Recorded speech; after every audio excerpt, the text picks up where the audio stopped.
I think it is. Yeah, it's recording now. Gotta make it bigger.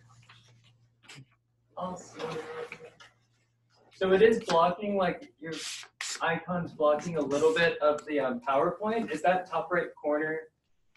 It should be completely fine. I'll make it smaller. So tiny. No, there's really, they're just pictures mostly, and it won't really block anything important on the sides. The slides don't have a ton of text. Okay, cool. Well, thank you. Okay, I'll just yell, Lisa! All right, so, Help me. all right, thanks so much. All right, you're welcome. Shannon, so just if you want me to at any point, just say, yo, Taylor, change the slide or something. Excellent. All right, great. There's not a ton of slides. There's photos. I've actually never done it with someone else. So some of the photos, like if a story comes up or if someone asks a question, I have some photos from different places. We might have to sort of skip through and find them, but seems like there's enough people that it'll be informal. We can all have a good chat. Yeah, let's make this informal, for sure. Sweet. So what I'll do, I'm just going to give a quick little intro, and then I'm going to pass it off to you. That sound good? Absolutely. Okay, cool. Sweet. Well, thank you all for coming. Just this is something that's like near and dear to my heart, this topic. And Shannon, actually, who will be presenting on sustainable and responsible tourism, actually went to, hey, feel free to grab a coffee, tea, or whatever you like. So Shannon went to the same undergrad that we went to at UCF at different times, but just gonna brag about you for a little bit. But so as an undergrad, I had been looking at the National Geographic Traveler, like Travelers of the Year, and come to find out Shannon was one of them from our school, and I was, a handful of years younger, so it kind of became very like inspired by their writing and just travels and whatnot. So essentially ever since then, just kind of would pop out and say, hey, I'm Taylor, blah, blah, blah. I'd love to get some advice for starting a nonprofit to take kids around the world. Long story short, that was before we were moving to Maine. And so since moving here, just had this vision of putting together a travel series. Really anything, just bring in different departments on campus, people out in the world to provide this information for you all. Hopefully the goal is to provide you with some resources, insight, and like motivation, to really turn your dreams kind of, into a reality, especially being in college. You do have sometimes the luxury of a little bit more free time. And with some resources like for traveling on a budget, it really, we can help break down those barriers to make it actually happen. So last week we had our first session. The first one was postponed due to the snow day. That's going to be moved to the week after spring break. And unfortunately this space is used, but we'll have it in the Multicultural Center. Send out some information for that.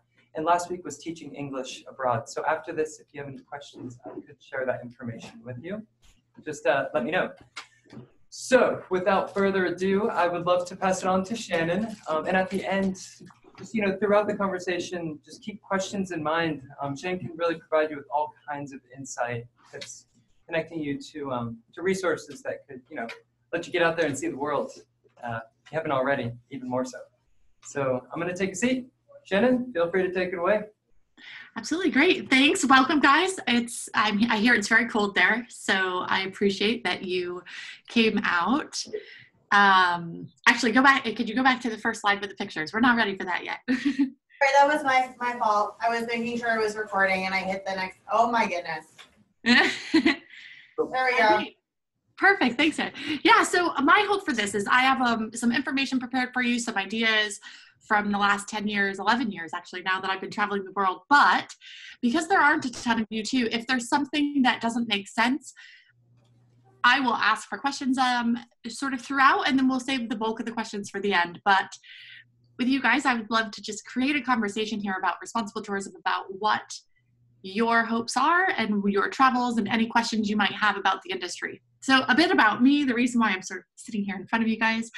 As he said, my name is Shannon O'Donnell, and in 2008, I was living in Los Angeles. I was an actress. I had left after college to go to LA, but I had online marketing work, so I was working through the internet. And in 2008, this was not as common as it is now. There wasn't a name for it. Now we've got digital nomads, or people like me who live and work on the road. But in 2008, that term did not exist. It sort of came out a few years later. And so I set off on a 1-year round the world trip. I launched my blog. It's called A Little Adrift.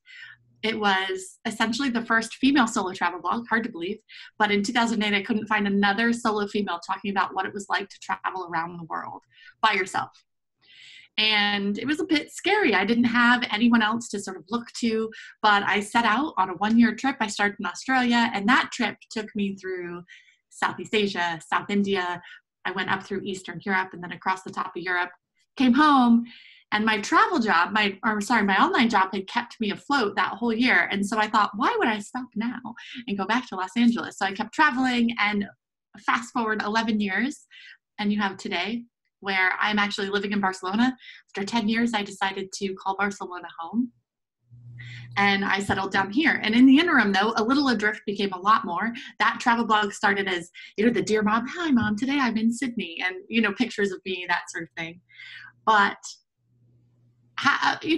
throughout my travels, I had left wanting to volunteer. And I had a really negative experience volunteering in Nepal during my first year on the road. So that was about 6 months in, and the organization wasn't doing good work.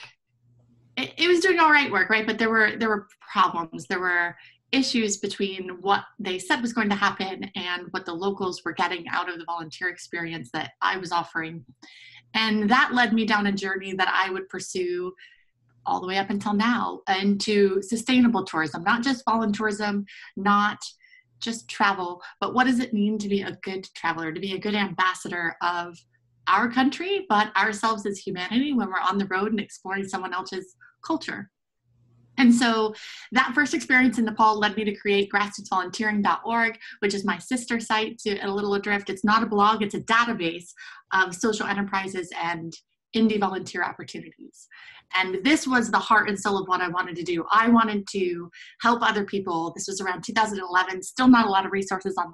Help other people break down all of these paywalls that people were putting up to find projects. It should not be hard to identify a great project doing good work, either a volunteer project or a social enterprise that you can use on your trip. And yet it was, and it still is actually. Not in all of the world is it transparent how to go from, hey, I want to go abroad and do good, to, oh goodness, there's organizations charging $10,000 for 2 weeks in Costa Rica when you can plan a trip to Costa Rica on a budget for a couple thousand, right? You could go there on spring break in a couple weeks and spend half that and find really great, cool projects there doing good work.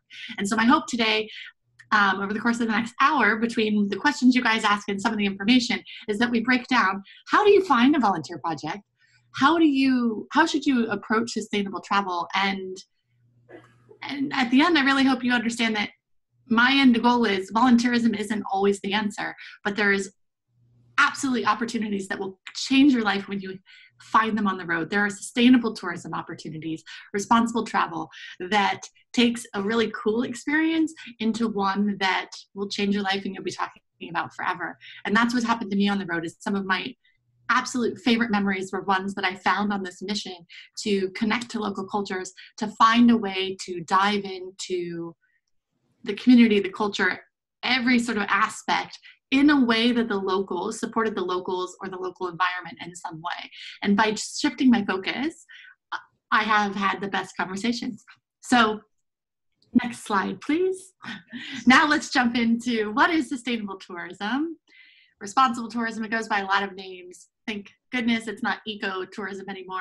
One of the reasons I don't love the name ecotourism is because a lot of people, and we'll talk about some of the myths, but a lot of people get tree-hugging hippie type vibes, or they think that you're going to stay in, in a lodge in the middle of nowhere and you might have bugs as your companion. And so ecotourism to me brings up negative connotations, whereas sustainable or responsible tourism really comes down to, for me, 3 things. It's using travel as a force for good. Spending your travel dollars, which you have to spend anyways. The moment you leave home, right, you're spending money on something. So it's about spending your travel dollars on experiences that protect the cultural and environmental integrity of each place that you're visiting. So it's just about saying, you could, there are controversial animal experiences, right? And it's saying, so if you're going to pay to swim with sharks, or if you're going to swim with dolphins, or hug tigers, actually, or ride elephants, which everyone now has sort of turned against. But when I left even 10 years ago, everyone was riding elephants. And so it's about responsible tourism, to me, is about being on the front end of that. 10 years ago when I left to travel, all the backpackers in Southeast Asia were snapping. This was a little bit before the selfie time. We didn't have cell phones we were traveling with, but we were essentially snapping our selfies and putting them on Facebook. And now I think it's much more understood the negative side of that. But for me, sustainable travel is about making sure that the travel dollars are being used really intentionally when you spend them. And then also ensuring that when possible, and we're going to talk about when it is possible, and it's possible all over the place, that your travel dollars are benefiting locals, themselves, the economy, and the planet. All right, next slide, please. So let's talk about a few of the common myths. One of which I talked about was this idea that, you know, you're going to be in an eco lodge sharing, you know, scorpions and bugs and that kind of thing. But do you guys, so I would love to know actually, but I'll go over these ones, but do you guys have any ideas about thoughts about sustainable tourism? Negative thoughts, anything that you're like, well, I'd like to do it, but I don't because? Anyone in the room? This is like a spot question. I know everyone's like, oh God, don't kick me. Nobody. All right, great. No worries. No worries. I'll go through my minutes. We'll get the ice broken. All right. How about expensive? How much do you guys sort of have this idea that it has to be, raise your hand if you think it like might be a little bit more expensive to travel sustainably? Anybody have that? Right? I do. And sometimes you're right. It actually can be more expensive to make the more sustainable choice. But that is not actually the case in all situations, because what we're going to talk about in a few minutes is the anatomy of a trip. And there are moments at every single point in travel, when you're booking your flight, when you're eating, when you're sleeping somewhere, and when you're choosing experiences, when you have to make a choice with your tourism dollars. And sometimes the locally run option is far cheaper. So responsible tourism to me can mean Marriott is the multinational company, Hilton, all of these, right? You guys probably aren't dreaming of staying at a Marriott the next time, but think about corporate multinational companies. Well, those are pretty expensive hotels to stay at. And by staying at a locally run hotel, whatever it is, you're already traveling more sustainably than someone who is choosing multinational, because what happens is that multinational company, Marriott's, right, their headquarters are not in rural Africa, or they are not here in Barcelona, where I live even. They're funneling money out of the local economy when you spend it and taking it right back to the United States or to the United Kingdom. And so the idea that it has to be expensive means you're thinking, oh, I have to book this tour that bills itself as responsible. And that may cost you more, but locally run businesses don't cost as much as a lot of multinationals. And that is a responsible tourism choice. So the other one is dull. So sometimes people, you know, they go, oh, but I work, I go to school, I just really want to have a good time. And again, that's a myth that responsible travel is any one thing, because you can book tours. You can book cultural tours. You can book beer crawls, pub crawls of the city that hire local guides. And in Barcelona, there's actually many sort of tapas crawls, and there are organizations that hire locals. Now, Spain is one of the more depressed economies in Europe right now. And there's unemployment. And so locally run businesses versus Sandemans, which is a tour company that has great free walking tours and other tours. Sandemans has businesses all over, and they tend to hire expats living in these destinations. But if you find a locally run tour company, you can drink, you can dance, you can eat tapas, you can do anything in this city that you could do with a non-local tour company. And in that way, I just want you to think like it is not any one thing. Anything you might want to do on vacation, again, you can do it through a more responsible option. So another myth is people say is, oh, well, that means, you know, I'll do responsible tourism when I am planning a trip to sub-Saharan Africa, or, you know, the backwaters of the Mekong Delta in Vietnam. That's when it really matters that I should be traveling responsibly. And again, if you look right now, it's been really trendy. In 2018, I must have read a dozen stories on over-tourism. And the number one destinations actually suffering because of irresponsible tourism are Barcelona and Venice, and some of the major iconic sites that aren't in the developing world at all. These destinations need responsible tourists making better choices, choosing to have experiences in these destinations that, again, support the local economy and respect local spaces and local cultures. The other, let's see, environmentally focused. That's why that kind of goes with the ecotourism. That's why I don't love ecotourism, is because it makes it sound like it's only about the environment. And ecotourism does have a lot of that focus on it, whereas responsible tourism means we're talking about jobs. That idea where I was talking about Marriott having money that takes your tourism dollars. So you leave the United States, you go to Beijing or anywhere where there's a Marriott and you stay there.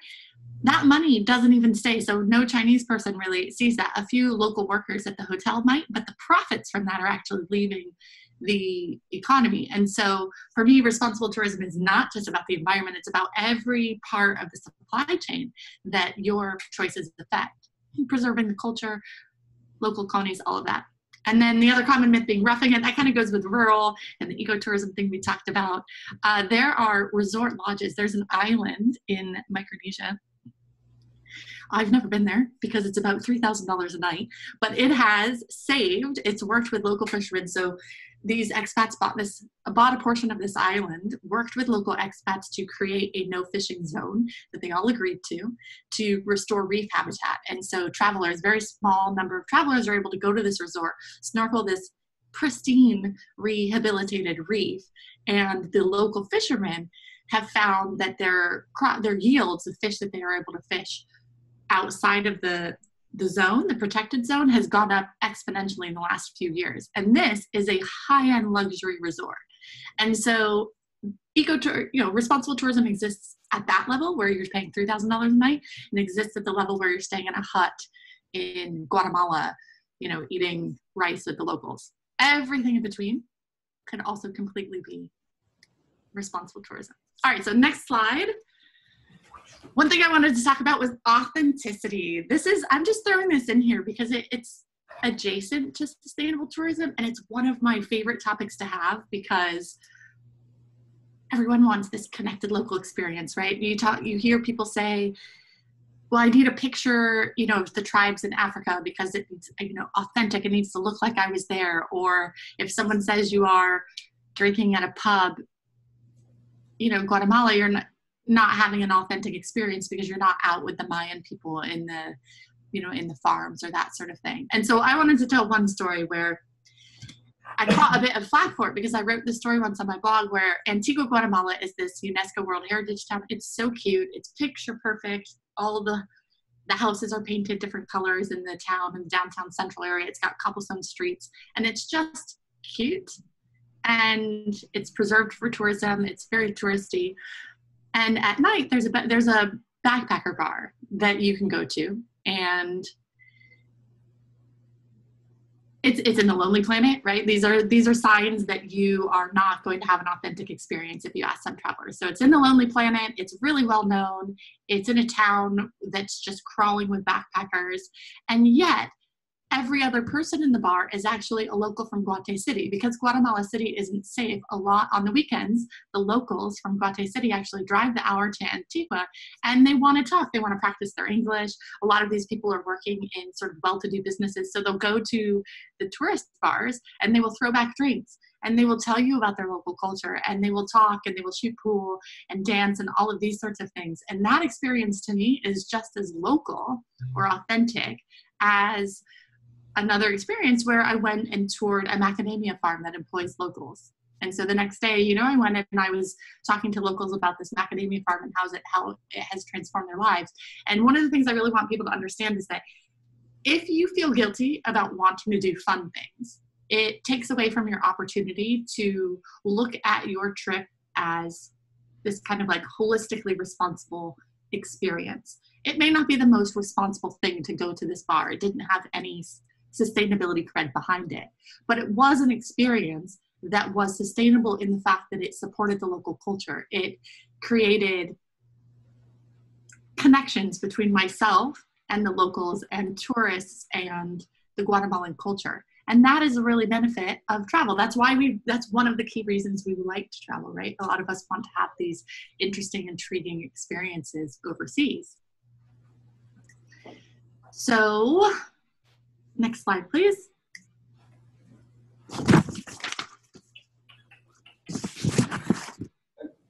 Perdón. That's all right. Allí.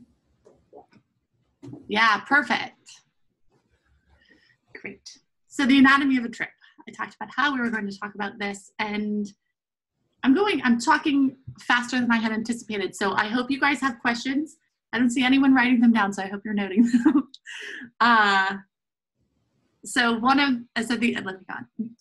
These are all points at which, if you're planning a trip, you're going to be spending money, except for the last one, sharing on social. That's another discussion there. So when you're booking your flights, right, there are carbon offsets, there are all of these things. This is not my specialty to talk about, but there are opportunities there. Airline travel, it's really easy to,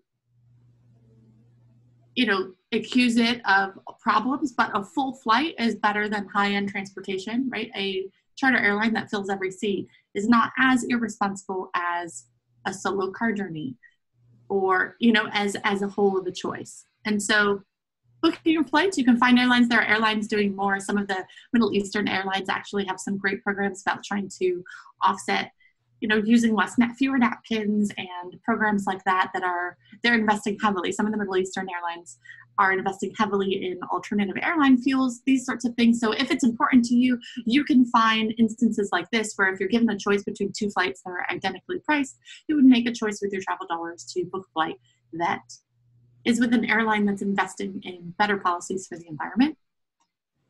Choosing experiences. So the social enterprises, I will go into in a moment because that's my real passion. But we've talked a bit about this, where everything that you do on your trip is an opportunity to vote with your dollars. So these next bullets, eating and sleeping, you have to eat. Locally run mom and pop restaurants are a sustainable choice. They don't have to be labeled a social enterprise. Nobody has to have said they are supporting street children in this, city.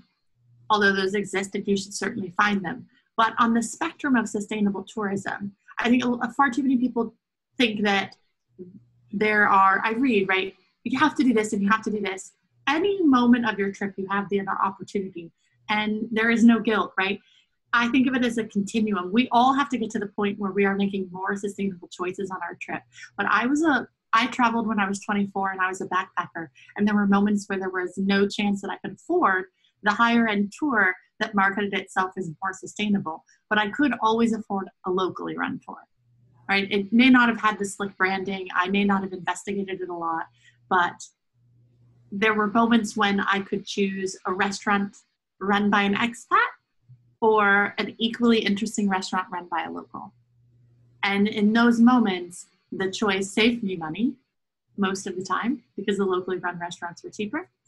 And sometimes I ate at the expat spots. And that's okay because there's no trip that is 100% sustainable. There's only us doing our best when we're on the road to limit the impact of our choices, the negative impact of our choices. One thing I wanted to talk about was sharing on social. And it's really interesting because this is an issue that 5 years ago didn't exist, but now one issue is geotagging. And it's things like this where even 6 months ago, no one talked about the impact influencers and those of us on social media have on destinations, on rural destinations through geotagging.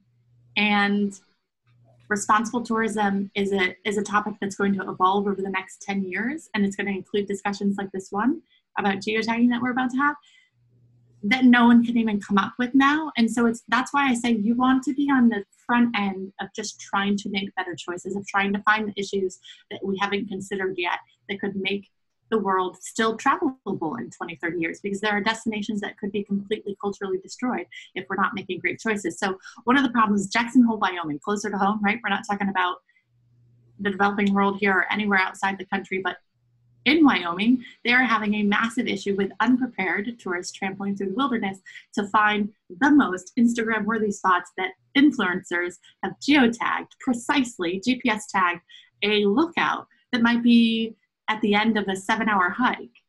And all these travelers are seeing is here's this tag. I'm going to go snap on my sneakers, tie them up, and then go out. And then they're not prepared. They are leaving trash behind. They are not, maybe they aren't hikers, but they are seeking these geotagging. And so a lot of places in the world, communities in the developing world, places in the wild are saying, actually, please don't geotag it. And this is really interesting to me because it never occurred to me. When I'm traveling myself and I'm on Instagram, I will tag the restaurant that I'm at. And what they're saying is that even people, regular people who don't have a huge social following are putting on the map these places that can't handle the influx. And 20 years ago, right, it was called the Lonely Planet effect, where if it got put in the Lonely Planet, sometimes they were out of business by the time 6 months went by because they were not prepared for the influx of tourists. And these businesses would actually have to shut down. And so it had the exact opposite effect of what was intended. You thought, the Lonely Planet wanted to put this cool, great little tiny spot, hole-in-the-wall spot on the map, and then it had to shut down because it couldn't handle it. And so today, that same sort of thing is being seen through social media sharing when we are taking places that used to be for the intrepid, they used to be for the people who were curious and prepared, who would find that really beautiful mountain vista in Wyoming after a 7-hour hike they had prepped for, and now they maybe aren't bringing water, they're having to be rescued. And it's an issue. It's an issue that, again, I'm not going to dwell on a really long time, but I point out because a year from now, when you guys are traveling someplace, there may be something else that you need to be aware of. And I can't even think of it now. You can't even think of it now, but it's on us to be looking for these tiny ways that we are impacting the world around us. And that for me is what it means to have this sustainable tourism mindset, is just looking for tiny moments. I have tagged countless places in the world, and I've traveled for 10 years. So I've done my fair share of harm probably tagging some of these places because it did not even occur to me that was a careless gesture. And so one of the things I like to say is it's just look at your every gesture, look at your every spending habit, because it's an opportunity to both do great and do poorly, and you're not going to win every time. I openly admit I have done some negatives. Again, one of the things I mentioned earlier that I will fess up to because, we need to have frank conversations is, I said 10 years ago, it was not looked down upon to ride elephants in Asia. And so I have ridden an elephant. I've ridden it twice. I rode it in Thailand and I rode it in Nepal. And the Thailand experience, I regret, actually it was in Laos, sorry, and Nepal. And the Laos experience now I look back on as a poor travel decision. It was one that I wanted. It was before the age of the selfie, but I still wanted a picture of me. So I went riding an elephant, and now there's huge movements against it. But this is where the issue gets really sticky, where I spent a lot of time this past summer talking with stakeholders in Chitwan National Park in Nepal. And there's a program there to save the Asian rhino, the one-horned Asian rhino, and tigers. And so Chitwan is one of the last remaining places in South India where they have an open habitat. And elephants, and elephant rides, and the locals riding the elephants to go through the forest and patrol is actually one of the key ways that they've managed to expand the tiger and the rhino population. And so after a lot of thought and a lot of conversations with some people who just deeply disagree with me, I think it's actually ethical and sustainable to ride elephants in Nepal, because there are problems with how the elephants are treated, but there are conservation efforts and there are conversations that are happening with the Nepali people that would not happen if we weren't engaging with them. In 20 years, do I hope the elephant rides are gone and there are other options? Absolutely. But right now, this is one of those things where only through research and only through, sort of really looking at the experience and its actual impact. So riding elephants in Thailand, there's almost no reason to do that because there are incredible ethical sanctuaries where you can go and help support the rehabilitation of these animals that have been abused in the tourism industry. Whereas in Nepal, they're not being used just for the tourism industry. They're being used to stop poaching and for a lot of different reasons. Nepal is a very different culture and country than Thailand. And so this is one of those situations, again, where I keep saying it comes down to you to look at the spectrum of your choices and make a decision on it. I don't tell anybody what to do. If you want to ride elephants, there are options. And you have to look at the ethics of the situation in each location. and decide if that fits your idea of what is, when we go back to sustainable tourism, that definition, what is using travel as a force for good and positively impacting the local economy and the people. I think that elephant tourism does that in Nepal, and it does not, to me, do that in Thailand. And so this is this ethical spectrum that travelers, it's easier not to consider. I'll say that. You guys might be planning a really fun trip. Maybe you're thinking of backpacking Southeast Asia or even to Nepal. And this kind of issue about Chiwan is easier not to plan, right? It's easier not to research it.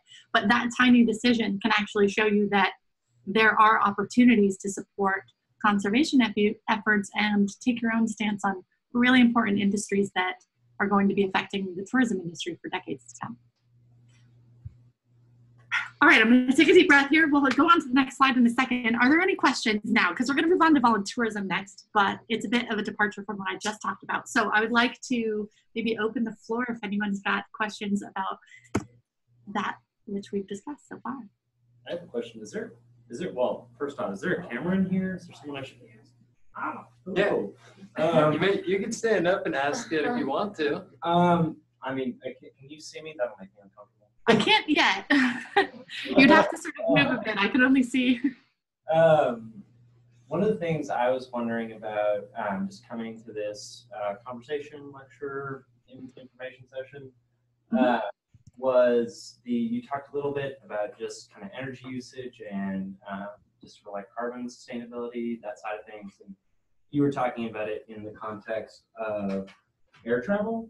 And I was just wondering how, if you're going to be taking, say, like 3 months to travel in a car or a van, some kind of vehicle, I was just wondering if you knew kind of how the energy usage of that compared to the energy usage of just being sedentary and living in an apartment or a small home. And perhaps that's not a question, I don't know, you can speak to, but it's just something I'm curious about. It's just the kind of energy cost of a traveling lifestyle compared to a sedentary one. That is actually a great question, and one that I do not have a really good answer for. I know there are cost comparison websites, and one movement that I'm sure you're aware of that would probably have the blogging movement for tiny homes would, I'm absolutely positive, have a lot of breakdowns on that because they are so outly, they advocate for that lifestyle. And so the tiny home movement would have a better cost analysis of what that looks like, even if you're not building a tiny home, which would be much bigger and costlier than a van to even transport. But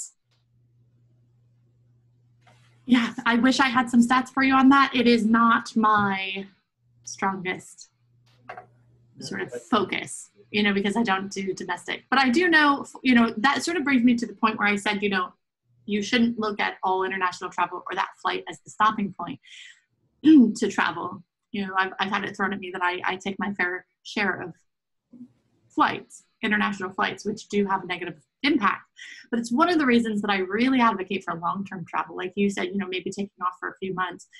If you can clear your schedule for that amount of time and take the one flight to get maybe over to Asia and back, that long-haul flight, there are so many experiences, and my best experiences have come by taking then overland transportation, trains and long-haul buses with the locals, the local trucks, me and 300 eggs and a couple chickens in the back of a pickup truck is how I got around Lao several hours one time.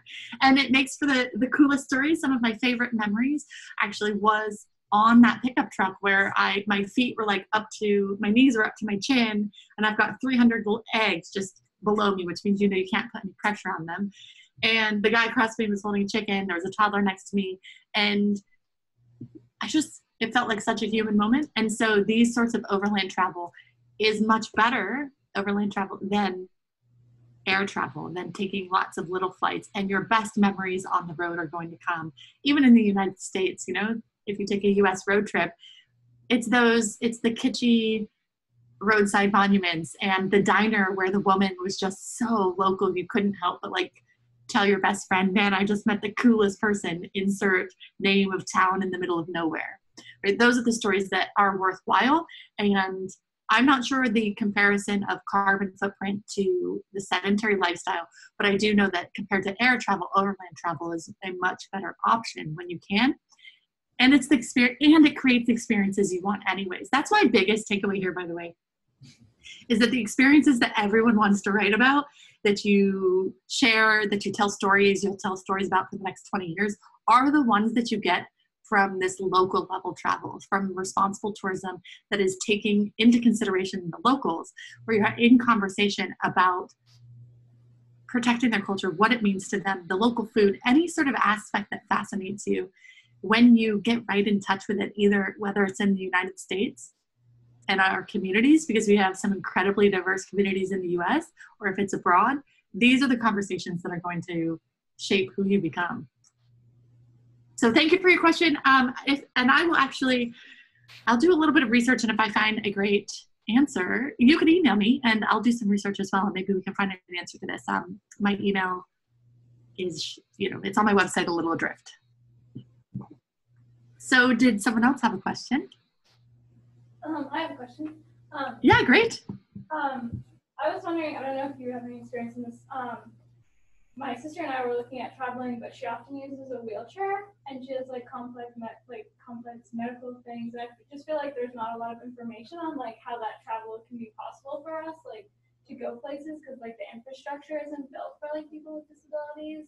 And I just didn't know if you had any thoughts or resources about that. Yeah, so you're right. There is not a lot of infrastructure. We have the Americans with Disabilities Act that sort of mandates how they have to be able to access things, and that does not exist in a lot of the world. Even in places in Europe, it's not made accessible. That is incredibly unfortunate. But there's a man, and I believe his name is Corey, although I'll have to find it. But there is a blogger who, it's been at least 5 years, which means he should have a good amount of content on his website. But he's traveled the world in a wheelchair all over. And so he has written tips about how to make it happen, which countries have more wheelchair-friendly policies. And that might give you guys a good lay of the land on where you might start. Because if he's covered a place that says, hey, they're actually surprisingly good about handling this, it would give you the first entry point. And I recommend finding a place like that. And I have looked at his website. I haven't looked in a couple of years, but it used to have some really great resources. But finding a place like that where you're more likely to have a positive travel experience because they've got some infrastructure, and you'll also work out some of the kinks. You'll learn what it takes to travel, what you guys need to handle those medical issues on the road before you try maybe a dream place that might be a little bit more challenging. Because those are possible too. I know that he has visited some places that were off the map. They weren't what you would assume, and they were challenging. But one of the things I always find is that locals want you to love their country. They want you to love their country. They want you to love their culture. They want you to leave with a good impression, and they will go out of their way to help you do that. And so it becomes trickier, right? When there's actually a wheelchair that you have to, sort of get around, there is a physical obstacle to that, whereas some people have food allergies that make it maybe a little bit more mobile. But by and large, no matter what, I have found locals incredibly accommodating in a lot of the world if you are willing to put yourself out there and do some of the legwork to kind of prep. But a hotel that you contact, that sort of thing, the right hotel would connect you to everything you need. And so finding the right location and then doing some research on the right hotel would be your entry point. And those sort of people would then connect you to what it took to really love the destination and have a great travel experience with your sister. Oh, thank you. You're welcome. And I wish I could remember his name. Again, email me if you can't find it. I'm pretty sure his name is Corey, and it was like Wheels on the Road or something. But if not, email me and I will find it for sure. Corey Lee. Yes. Corey Lee. I have a question for you. So, and really more for advice for just the general audience. So let's go over two different types of people. Person A is type A, I guess. Okay, perfect. We want to know, we do all the beforehand research, and we want to be a sustainable traveler, but we haven't done it before. Maybe we have some experience domestically or whatnot, but, so we're doing our online research to do that. That's example number one. Example number two is the person, kind of like myself, a little bit more, where you just kind of like you say, find that place, the landing place, you know, and then connect with the people. But how would you suggest somebody to, like what would be your advice for them on how to be more of a sustainable traveler, to find those businesses that are more locally run, as opposed to sometimes, you know, the people that have the better SEO optimization to get all of these like expat run businesses on the internet for that type A person?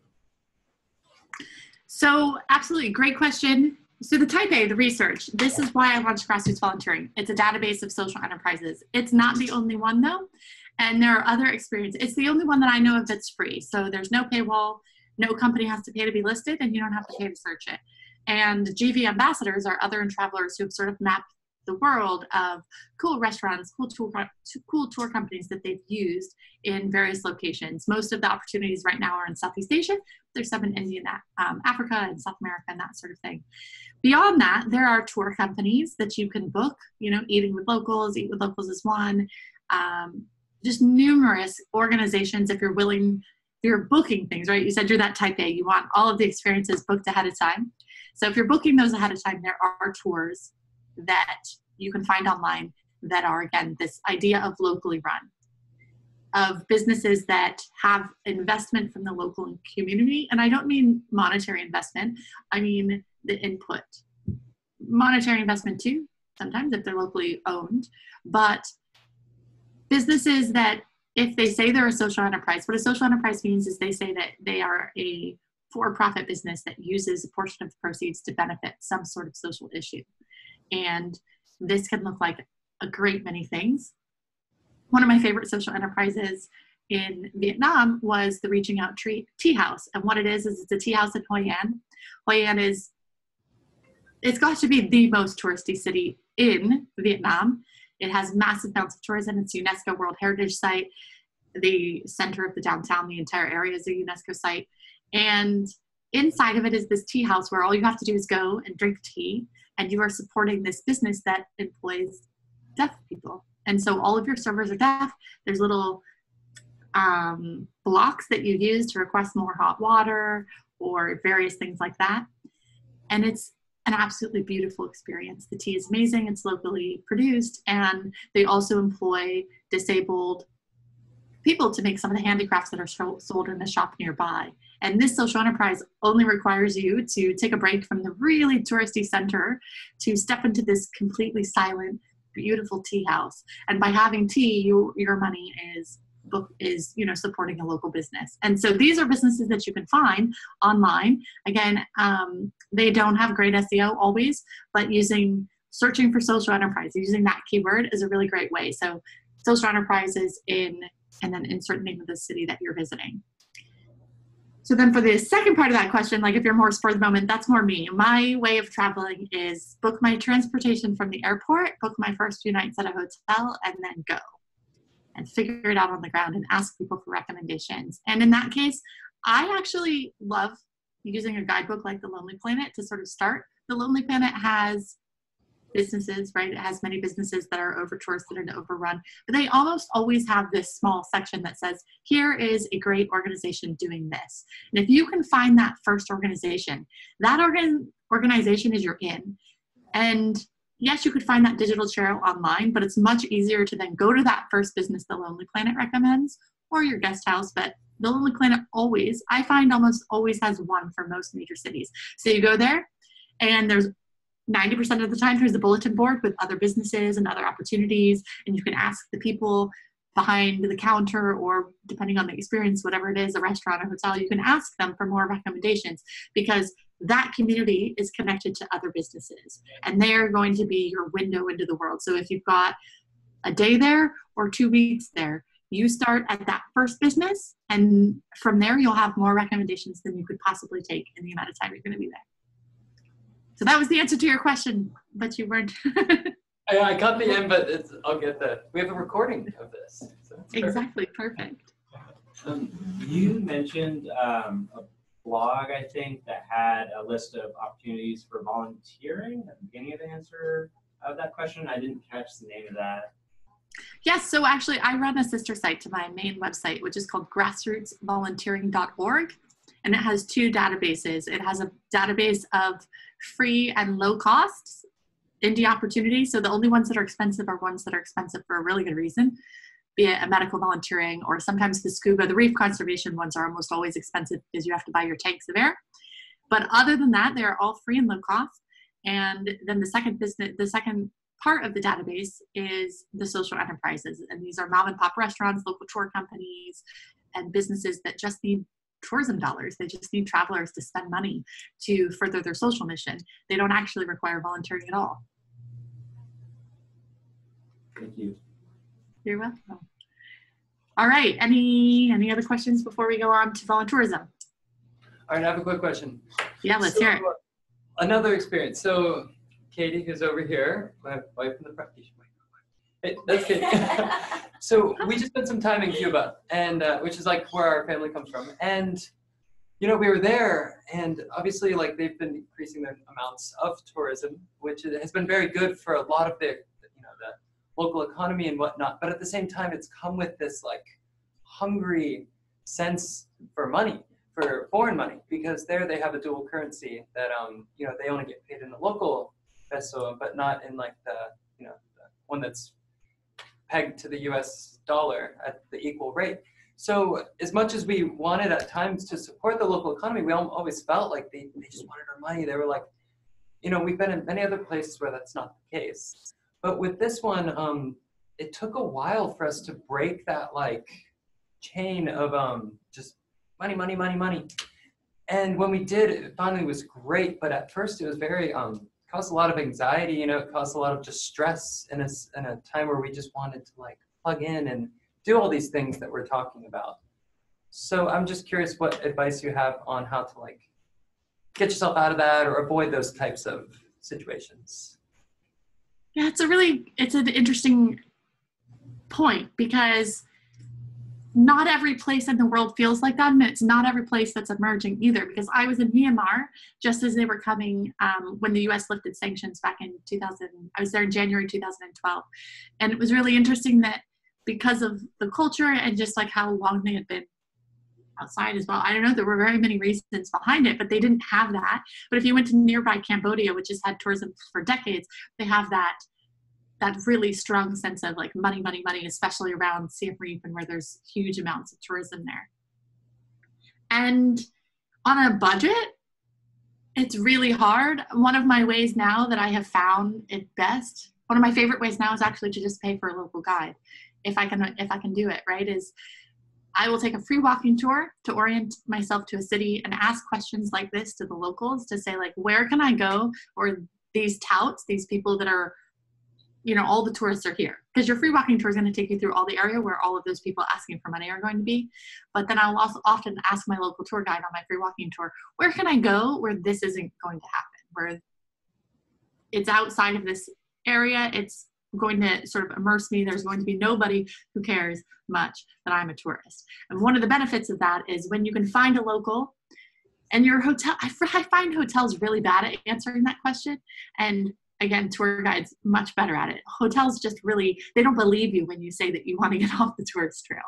And so a tour guide will. And that is spreading your money around. So one of the great things is that in the coming years, if Cuba's economy continues to expand and money starts to seep in outside of people begging for it and like really pressing hard, that behavior should start to slow down. The problem with Cambodia, the reason that it's one of the most aggressive destinations I've ever been to for that is bad humanitarian aid.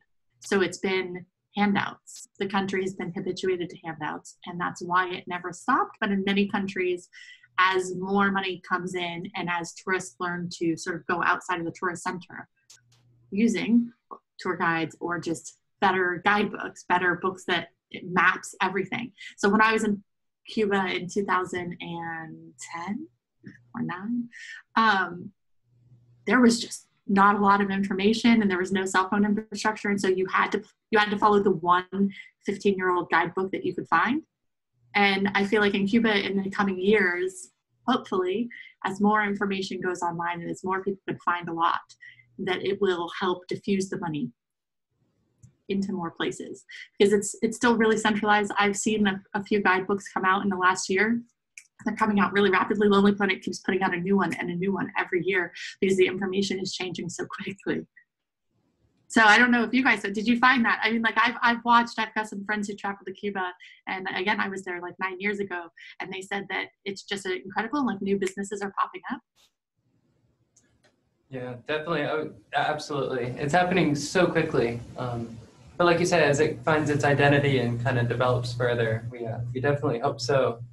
But I think like many places, just expanding out of those centralized areas, like you said, is you kind of find it the best. Exactly, and it's hard if you don't speak the language. For people who travel and don't, but it's also more of an adventure and really rewarding. Yeah, we learned too the time of year was huge, played a big role because all the prices were inflated, which I imagine like Carnival in Brazil, that they say just prices go up. So everyone was like, hey, what's up? It's the New Year's. So, everyone's trying to enjoy and spend time with their family. So I think that was a nice takeaway that we did have from that. But, yeah, thanks for that advice. I thought that was nice. Excellent. Hello, welcome, by the way. Hi, how's it going? Good. We're doing excellent. Thanks. We're doing a bit of question and answer before we launch into voluntourism, but I really wanted it. I'll sort of let you know. I wanted this to be as informal, a conversation with you guys. So if you have questions, there'll be an opportunity at the end as well. Great. All right. So moving on. Next slide. This is actually my last slide because we're just going to talk about voluntourism for a bit and again launch into questions because I know this is a big area. It's for a lot of people who want to travel abroad. And so at the beginning, I talked a bit about my experience in volunteering. When I first left on that year-long round the world trip, I volunteered in Cambodia, and then I volunteered, and the Cambodia one was actually, I was going to be in Southeast Asia for 6 weeks, and I found my Cambodia volunteer opportunity through other travelers. And so it was word of mouth that got me there. But I had already organized for a few months later, and through the internet, a volunteer opportunity in Nepal, where I paid an organization to connect me with a local monastery where I would spend 2 months teaching English to monks in Nepal in a remote village. Sounded great. In 2009, there was no other way to do it. There were no databases that I could find. I wanted to book this experience. I knew I wanted to volunteer, and so I needed to book this experience online. And as we've talked about, those with the best SEO skills win. And so I found this organization. They said they were going to give me all of this information. They were going to show me around Kathmandu for 2 days and then take me to my placement and help me acclimate and all of that. Well, it turns out at the end of these months, what I learned was that my fee, zero, out of my money that I paid, 0% of it went to the local organization on the ground that was the monastery that was hosting me, that fed me lunch every day. And so what I had effectively done was take food from these young, poor monks. This monastery where I was teaching took children from the really poor villages whose families could no longer take them, and they housed them at the school. There were 46 monks. They grew their own food. They fed me lunch every day. I had paid a good amount of money for an experience that did not reimburse the monastery. And what I learned from that is you have to ask a lot of questions, and you also have to know your end destination better. And so in 2009, when that happened, it led me on this journey to learn a lot about the voluntourism industry. And a lot of what I learned I didn't like. So there's 3 layers for me of volunteering. There's 3 types. You can do a volunteering experience, voluntourism, where you pay a company to handle everything. You're on the ground, they pick you up at the airport, they land you at a project, and you spend your 6 months volunteering, or your 2 weeks volunteering, whatever the length of time is. And they organize it all, and it is a volunteer trip. And this company is a volunteer company. And then there's like 4. And then there's voluntours, right? Where they say, okay, great, you're gonna like paint a school for 2 days, but then you're gonna go see Niagara Falls or go see Victoria Falls or wherever in the world you are, you're gonna go do something cool. And that's sort of a hybrid. And then you have middleman, who you just pay for a connection and they don't do a lot. They just basically give you a name and they don't do a whole lot on the ground. Mine was a volunteer middleman. This organization in Nepal had the information on a monastery in a remote village that needed volunteers, and it was charging travelers for access to that information. And it didn't organize the volunteer experience at the monastery, it really didn't have any influence at all over the volunteer program. It was just a person with the right information. And they did pick me up from the airport, and they did facilitate on the ground. But really, it was a gateway. I paid for access to information that I didn't have. And then the other type, the type that I now do almost exclusively, is independent volunteering, where I find the organization, I list them on grassroots volunteering, travelers connect me to them. If I'm in a new place, I put out calls online, and travelers will tell me organizations, local organizations, where all you have to do is show up or email them, and they will take your volunteer fee if there is one. They will organize your experience themselves and facilitate it in every way. And in that way, when you choose a project, if you ask, where's my money going? They should be able to outline all of it because it's going to their organization. And when you are looking at what the project does, there's no one filtering information through. At that point, you can assess. And we're going to talk about these 4 things, sort of how to assess a project. But for me, independent volunteering, it isn't better. I don't like to tell anyone not to go on a volunteer, not to go on these like prearranged experiences, because there's a comfort level that you have to have, experience that you have to have traveling, that if you are independently volunteering, things are going to go wrong. And it's delightful in some ways. Some people have, there are bad experiences that can happen, but the things that are going to go wrong are usually the things that go wrong when you travel in developing countries, which is where a lot of these volunteer experiences take place. And so it's, missed transportation, miscommunication, misunderstandings, these sorts of things, which if you go into the experience with an open mind and you have enough travel experience to feel confident that you can get to the airport, to your hotel that first day if no one actually picks you up or things like that, if there's small snafus, then I feel like one of the best opportunities is independent volunteering, because you have the ability to direct your money to a project that is locally based where the money's staying. Because at the first 3 levels, the middleman, the volunteers, and the volunteering companies, most of those are multinationals based out of the United States or the United Kingdom. If you look at the fine print on their contact page or in their footer, they have slick marketing. Any place that has great slick marketing usually that's a volunteer company, is usually sending money, taking the money that you're spending, and it's paying salaries in the developed world, which is absolutely fine if you know that is what's happening and you're okay with it. So how do you pick a great volunteer project? And this is one of the last formal things I'm going to be talking about, by the way, is this voluntourism with slides and all of that. And then we'll be talking a bit more questions. So let me know if you have any at the end. But to identify a volunteer project that isn't falling into these traps that we talked about, where it's not giving money to the right projects, or it's got some sustainability issues along the way, you have to look for projects that have locals invested in the outcome. So Pencils for Promise is an organization that builds libraries. One of the things is they require a 50% co-investment from the local community. And they don't do this because they couldn't fund the projects themselves, right? They could fundraise. They have a huge fundraising pool. They could fundraise 100% of these libraries. But by picking a project and requiring that the local community invest in it, it creates a completely different mindset of what this volunteer project becomes, what this sort of aid project becomes in this community. Because first it says they want it. If the community has now fundraised, right, if the elders in the community and the families have gotten together and all decided to fundraise for it, they are now invested in the outcome, and they have signaled that they actually want this. This isn't the idea of some outside organization coming in saying this is what you should have. This is a community that wants it. They're going to be more invested in keeping it up, keeping it stocked, keeping it clean, keeping the lights running, that sort of thing. This isn't just with libraries, this is with any project. Some of the worst outcomes that have been seen in Africa on volunteer humanitarian aid projects are with water development projects, where people come in, they build a well, they build a pump, and they don't ask where it should be or how it should be done. So there was this one report, the sort of famous story, right, is this ingenious idea. So you build a what is it, a merry-go-round, the push go-rounds that are on play, like kids play on, where they run in a circle, they go round and around, and it generates electricity and like pumps for the well. So sounds amazing, right? This is going to be great. The kids are going to go play on this, and it's going to generate something that this community really needs. Let's build it in every community in Africa. What a great idea.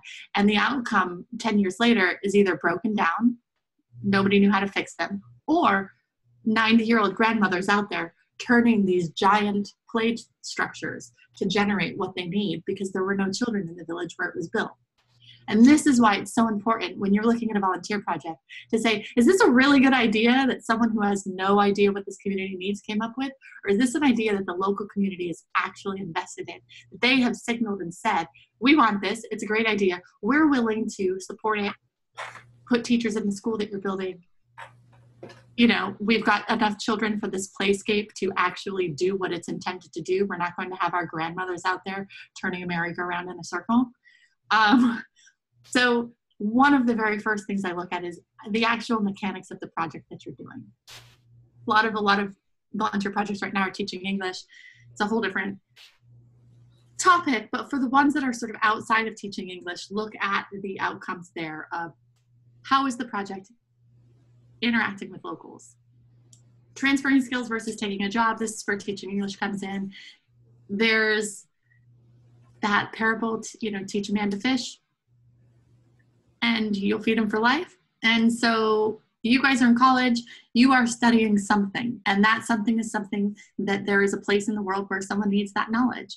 And whether it's now, if you're planning a volunteer trip in the next couple of years while you're in college, or if you dream of doing it in 10 years time after a few years, like take a sabbatical, there are organizations that need more than your English language skills, right? They will need whatever you're studying here at college. There is an organization somewhere in the world that can use what you're willing to give.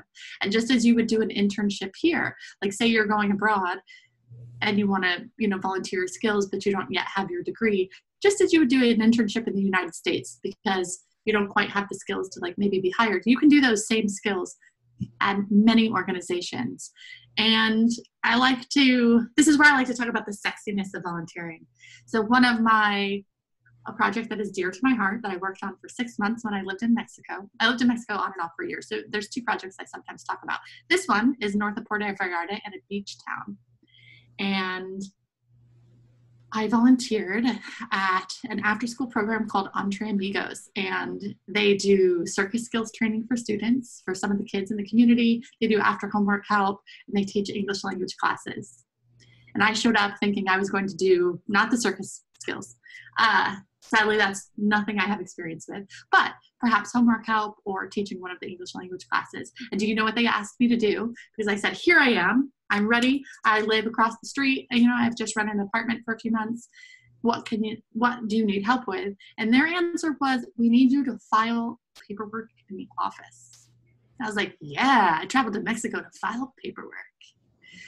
But honestly, it's what they needed. And so this is where I do the sexiness test. Are you doing this because it's gonna look cool on Instagram? Are you doing this because the community where you're visiting actually needs that skill? And some of the unsexiest jobs are actually what they need help with. I could have said, no, I won't. And they would have allowed me to be one of the after homework helpers. And then nobody would have been in the office filing that paperwork, or it just wouldn't have happened. And so by being willing to do the job that doesn't look great, and by going to the organization and using independent volunteering, I didn't go online and pick from a list of really sexy job titles. I'm going to, feed wild animals in South Africa. I'm going to rehabilitate monkeys in Asia. These sound great. They sound much cooler than filing paperwork in a small community center in Mexico. But in terms of actually service, I would say that I did just as much service to a community center that I cared about, that was a part of a community that I was going to be living in and I wanted to help affect positive change. I did just as much as I would have learning how to feed baby monkeys in, somewhere in Indonesia. And those volunteer opportunities exist. I am not really skilled to do it though, so it would have looked really great to pick one out and pay for it.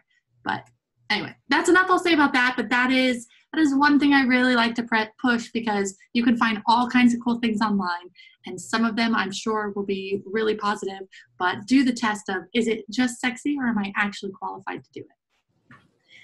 The local dignity and dependency. I call these the 2Ds, dignity and dependency. And this is the final sort of litmus test for a project.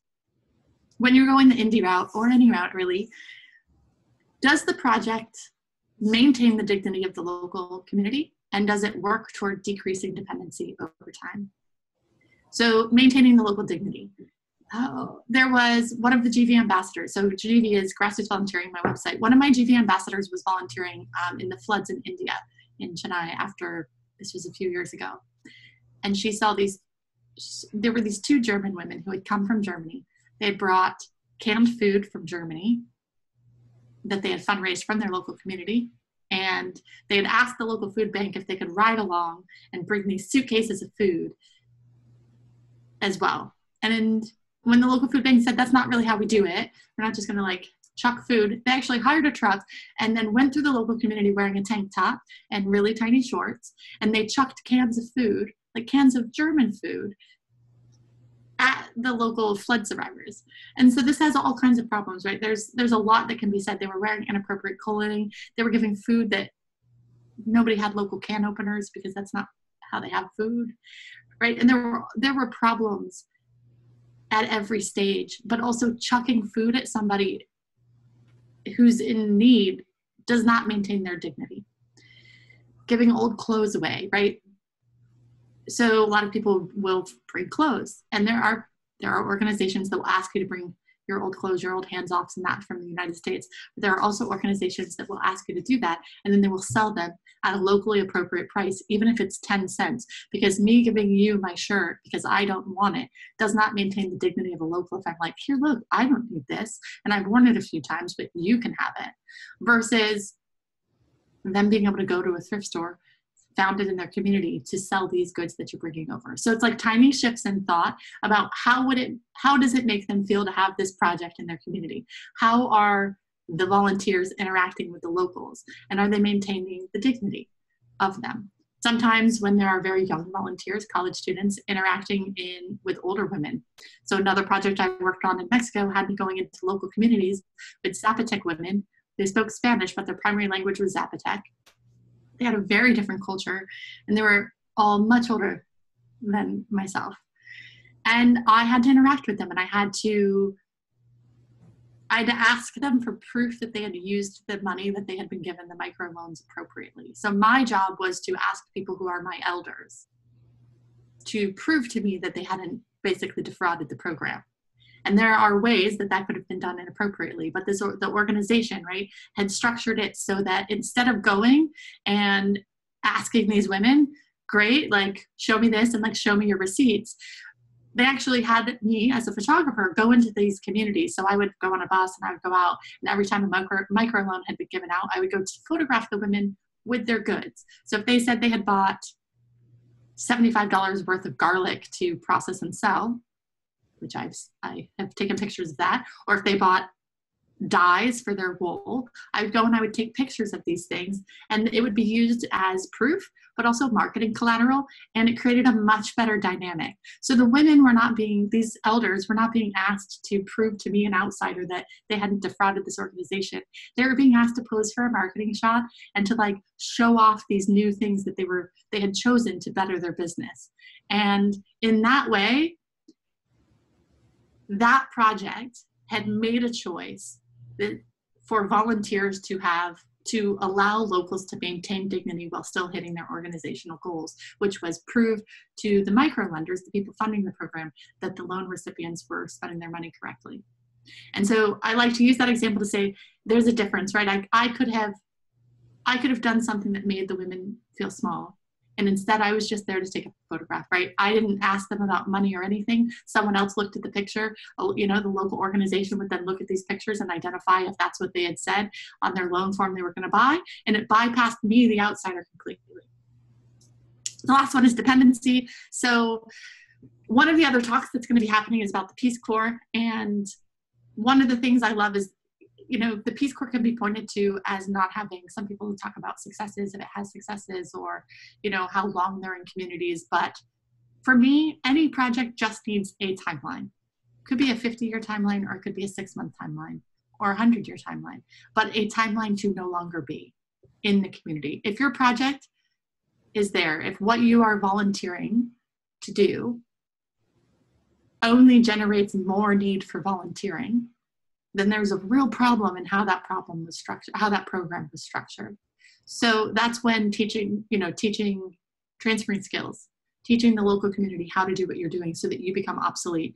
And my problem, what I'm really vocal about, and this is what I was on a news program a few months ago arguing with some people who are in the industry who have volunteers, pay them thousands of dollars.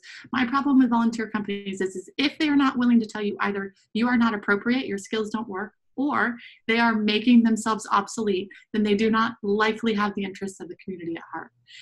The best programs will not be there in a number of years, right? The best volunteer programs have a timeline for volunteers to no longer be needed. And companies that have to have shareholders who need to, you know, make money obviously don't want to fund programs that in 3 years will no longer be in these communities. And so when you are looking at a project and you're assessing, okay, I'm doing this and then this is going to happen, is there ever an end? And if not, move on. Like, do not pass go. And I will not name names, right? Like IVHQ, all of these major companies, some of them have great projects and some of their projects are not great. There's no one company that's doing it perfectly. And so it's on you, the volunteer, to assess each project and find the gems. Because as I've sort of stated, right, I worked in a local community in Mexico, photographing these women. They fed me fresh tamales that they had just made, and it was so incredible to interact with the culture, and I absolutely loved it. But it had, first I had to do the harder research of finding those, you know, I had to ask those hard questions and make sure that I wasn't supporting an organization that compromised the dignity or created dependencies among these locals. So that's it on voluntourism. I just wanted to say, sort of wrap up my bit of it before moving on to questions, is that I left to travel 10 years ago, and I was from a poor town in Florida. I have 4 older brothers, and we grew up as a posse, a pack, but we did not grow up wealthy, and I did not believe that travel was ever possible. Nobody told me when I was in high school that someone like me from a really poor town in Florida could one day travel the world or go to 65 plus countries and be talking to you guys. I was told this is, you know, that's a little beyond what we do. You know, we're probably not going to leave the United States. And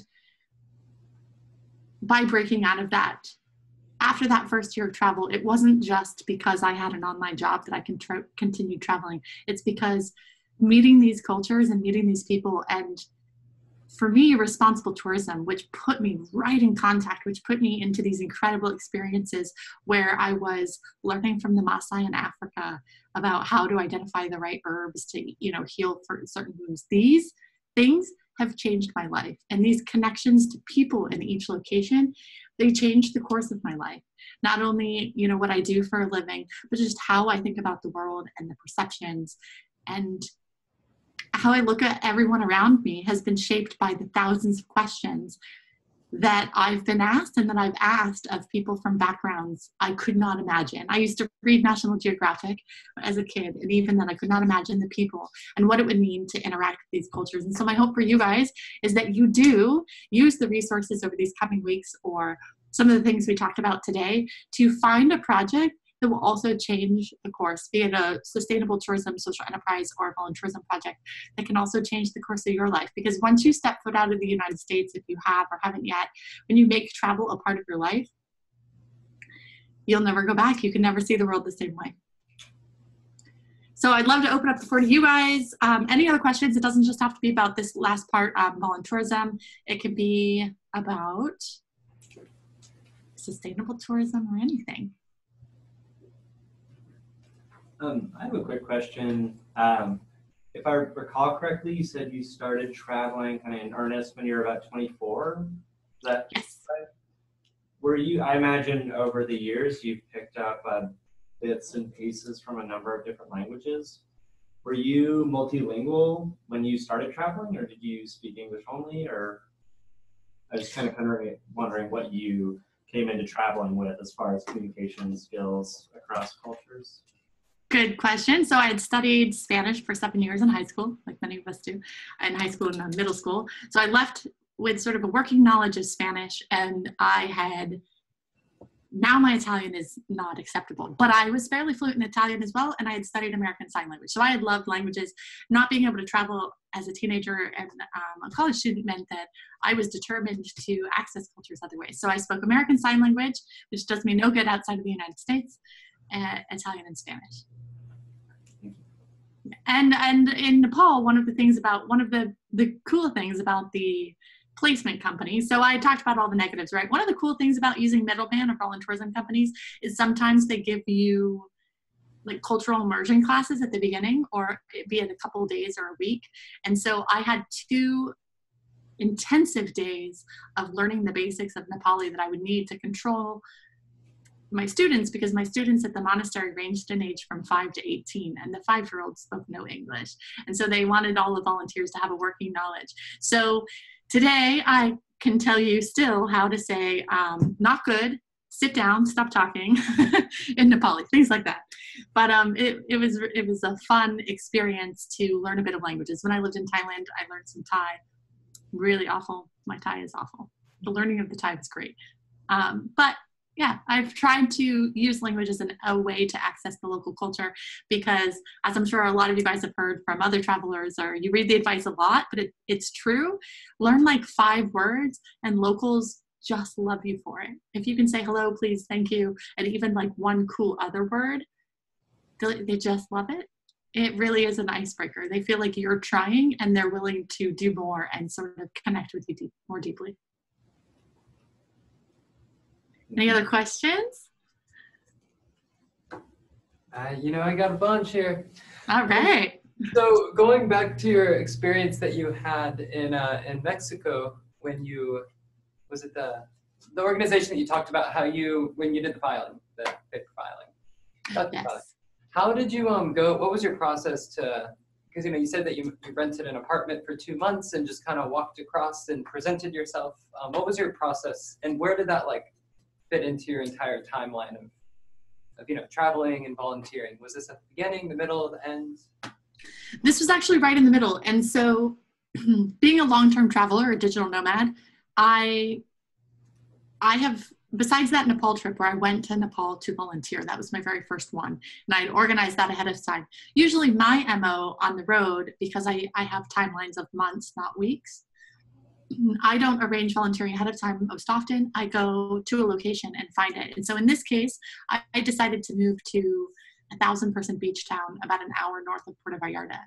And my hope was that between that 1,000-person beach town and a nearby town that had a few thousand people, I knew I would be able to find something to do, because every community has some sort of project. And so once I landed, I found an apartment, and I organized my life as a traveler. I had been looking for a place to land in Mexico where I could continue getting my Spanish, at a better level. So I wanted to take Spanish classes, and I wanted to live near the beach, and I also wanted to serve. And so I found this beach town, and then I asked around, and I had seen the community center, but I didn't know anything about it.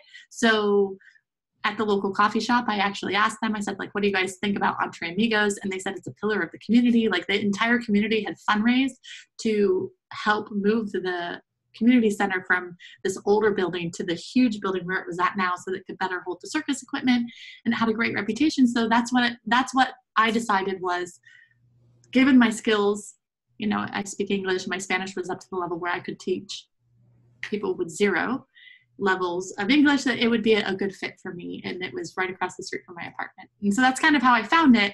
And again, I had no idea that they were going to want me to start out. I did end up teaching by the end of my time, in addition to filing paperwork.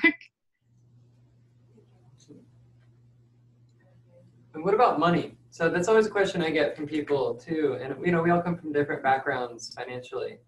But let's say we are a college student, and we maybe have a minimum wage job, but we also have other expenses in life. But we do have good health, Mm-hmm.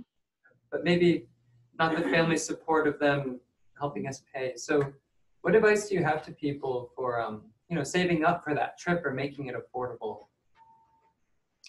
So you can travel. Anyone can travel. By and large, everyone in this room, in your room, can travel if it's a priority. And so I think of a priority as it means that you are making this as important as the next greatest technology. It doesn't mean you are not getting the next greatest technology, but you are saving for this as you would anything else. And your timeline will differ. So if it's not right for you, right? I came from a really poor background where there was no way my first couple of years in college I was going anywhere. I was, I had a scholarship. I was only there on a scholarship at the university. I still had to pay for my books. And I was just like constantly waiting tables to sock away money. But I did. And by year 3, I did a study abroad in Italy. And I had done it by just putting $20 away, $50 away every time I could, every time I got a small bit of change. And my timeline at that point was years, not months, right? I needed years to save up to make that very first trip abroad, where I had to pay for my passport and I had to pay for the experience and food when I was over there and all of that. And so for you guys, even small amounts will get you closer to your goal. And then my second recommendation is pick the right place. So Europe's really sexy, right? My roommate in college, she backpacked Europe for 3 months afterwards, and I went back to saving. So I had traveled between my junior and senior year of college, and I went to Europe for a month, and they spent 3 months, and it cost a lot of money, and I saved up for another few years, and that's how I planned my round the world trip. Was I sold my car that I had owned, and I had my online job that was making, at that point, I will say in 2008, I was making less than $2,000 a month. Far less at points than $2,000 a month. But I was able to travel the world on that because by selling my car, I bought my first plane ticket. And I put the rest of that, I'd sold my car for $3,000. So I bought a $1,500 plane ticket. And then I put the other $1,500 away to buy my plane ticket home at any point. I didn't know when that would be. I hoped it would be a year later. And then I traveled with my online job at about $1,500 to $2,000 a month. That got me through India, where I averaged $700 a month. And Nepal, where I was again about $700 a month. In Southeast Asia, you spend about $1,200. And then I moved to Eastern Europe, where you're going to spend more. But by picking the right locations, right, by the time I got to Ireland and the UK, I ended with a month in Ireland, and I spent maybe I don't even want to think about how much money I spent in that month in Ireland. I had spent more for 3 weeks in Ireland than I had for 3 months in India and Nepal. And so by picking the right location, you guys can use the term online is called geo arbitrage, right? You can use your currency. You're making a strong currency, but go to Central America, right? Where the flights are cheap. You're not even buying that first really long flight to Southeast Asia. Central America is fascinating. A lot of us, you guys, how many people have at least some basic Spanish? Yeah, right. All of us, guys, we have a little bit. So by picking the right place, by not just looking at Europe or the really conventionally traveled destinations, you can get a lot of bang for your buck. You can get several weeks where the plane flight is the most expensive thing, but once you're on the ground, you're looking at $50 a day at the max end. And then in a developing country, you are looking at somewhere closer to $25 to $35 a day. It's a lot of money, but it's a doable amount of money if you're willing to save up for it. Okay, so that was a long answer, but did that answer your question? Yeah, and on top of them, I know money, but I found myself when traveling, obsessing sometimes over being like that frugal, kind of spreading that money as long as you can. And sometimes I find myself like kind of these existential moments of like, why am I haggling over $1 in this country where maybe, making $5 a day? So I just think that it's important to, a lesson I've learned is just kind of asking yourself what you're talking about, supporting those local businesses. So really asking yourself, like, how is this dollar going to impact them, And then you kind of catch yourself like, wait, all right, never mind. This is actually a really good deal in the grand scheme of things. And it's going to go a lot further for these people. So that's just something that I, encourage you all to keep in mind too. And I actually, absolutely on that. But I think that tourist taxes, basically, that's the tourist tax. That's the, like, the gringo shows up and they don't speak English. So that's your little plus. You pay a buck more. But I think it's completely fair because geo-arbitrage, this word I just used, right? It is the idea that you make a strong currency. And yes, on a college budget, you don't have a lot of money, but you do have enough to pay 50 cents more for this, trinket that you're going to bring home. And that's a lot of money. So the percentage of income to them versus your percentage of income is vastly different. In most of these countries, they're making in the hundreds of dollars a month, not thousands of dollars a month, sometimes, a couple hundred. And so I always try to keep that in mind, is that it really does go a long way. Absolutely. Absolutely.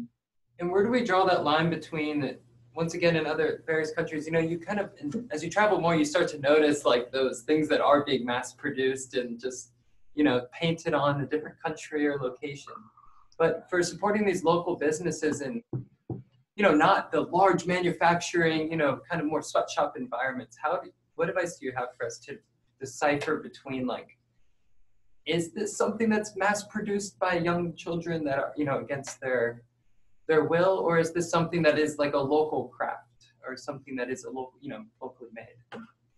So this is where the grassroots volunteering database has handicraft shops and things like that. Fair trade does mean something, right? You can argue about sort of the impact that it does, but it does actually go further than just guessing that the supply chain that makes what you're doing is locally run. One of the ways that I love to have a local handicraft that might be really cheesy is I like to go take a workshop on how to make that cheesy local handicraft.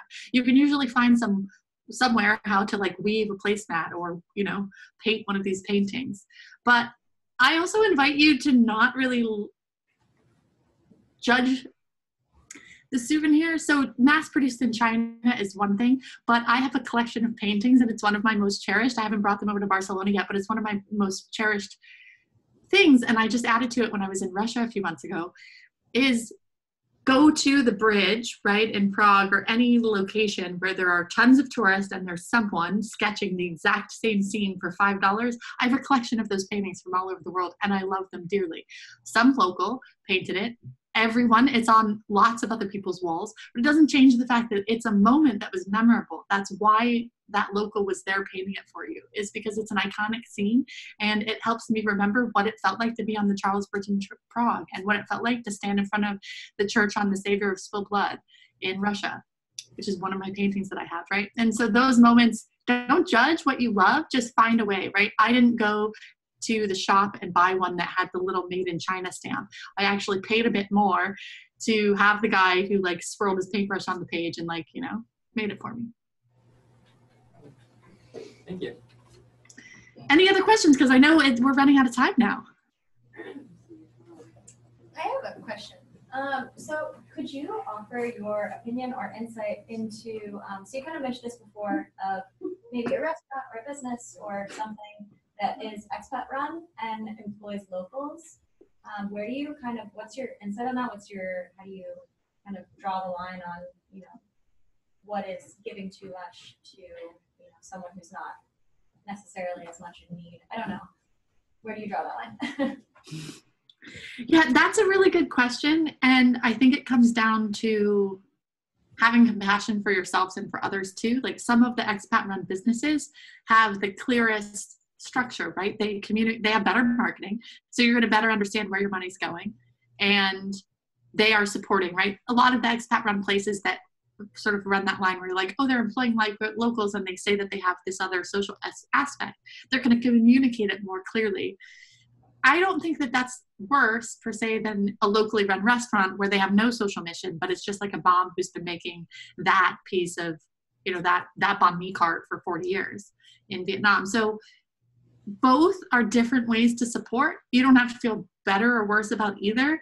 And I think that a good trip does both. So one of the benefits of, I'm a vegetarian. This is one thing that usually comes up a lot. I'm a vegetarian. And do you know where I go when I'm really, really just need something I know does not have pork lard in it? I go to an expat run restaurant. And I go to one that's a social enterprise if I can. But this is where I have compassion for myself. Where you cannot be responsible. No choice is going to be 100% responsible to everybody's definition of responsible all of the time. You have to do what feels right for you. So I use expat spots when I just need a taste of home and I need to be able to keep going and being able to like be 100% present with all of these people, but also maybe speak English to someone at the counter and have a vegetarian meal that has fresh lettuce and tomatoes in it, you know, things like that.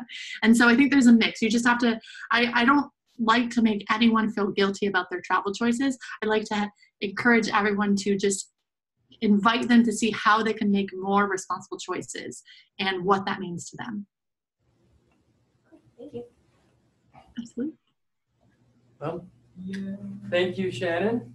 And I'll give a round of applause. Thanks, guys. And, I just wanted to let you all know to, if you'd like to, I have a sign-in sheet here. If you'd like to just put your name and email, we can share with you. You know, if you'd like to send your PowerPoint or any information that we've talked about, can give you the information to reach Shannon and whatnot and her resources, but kind of a two-way as well, and let you know kind of our future speaker series. But thank you all for coming so much. I hope that you've taken something, at least just one thing, but probably a whole handful, because I know I have. And yeah, get out there and explore the world and share these stories and this type of tourism with your friends and family, because this is being at the forefront. And like you said, we'll be looking back 10 years being like, oh my God, I can't believe the things we're doing. And now they're not responsible or sustainable or whatever the new term will be. But just get out there and do it. And you know, I think like you said, have that balance and do your best, but don't be too hard on yourself either. It's a learning experience. So. It is the grandest learning experience we get. Thank you guys so much. Send me an email if there's anything that you didn't have time to ask, or as you're thinking about it, if you're chewing on it. And this goes for anyone who watches the recording. I answer 100% of my emails. That's true, actually. Well, thank you. Enjoy. Have a good night in Barcelona. I'm sure it's bedtime. Maybe. Yeah, it is. I'll be going to bed. Thanks, guys. Yeah.